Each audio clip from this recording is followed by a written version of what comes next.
கர்த்தர் ஸ்தோத்திரம். கிறிஸ்துவுக்குள்ள பிரியமானவர்கள் எல்லாரும் எப்படி இருக்கிறீங்க? சுகமா இருப்பீர்கள் என்று கர்த்தருக்குள்ள நாங்கள் விசுவாசிக்கிறோம். சுவிசேஷத்தின் சம்பவங்கள் என்கிற ஒரு தொடர் செய்தி 70 செய்திகள் பதிவு செய்திருக்கிறோம்.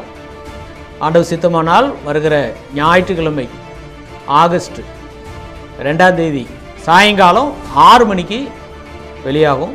ஞாயிறு, புதன், வெள்ளி இந்த 3 நாளும் நம்ம யூடியூப் சேனலில் வெளிப்படும். நீங்கள் அதை சப்ஸ்கிரைப் பண்ணிக்கொள்ளுங்க.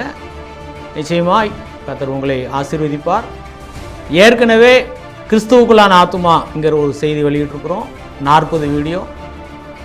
2வது 62 பகுதியிலாக விசுவாச அறிக்கையை வெளியிட்டிருக்கிறோம்.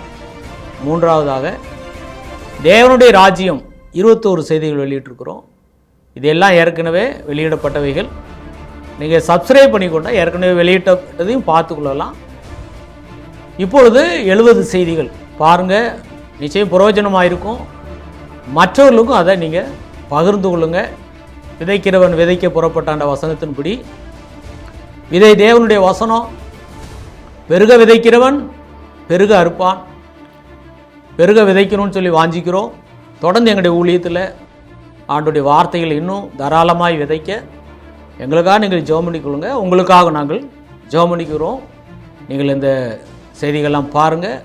கர்த்தர் தாமே உங்களை எல்லாரையும் ஆசீர்வதிப்பார். கர்த்தருக்கு ஸ்தோத்திரம்.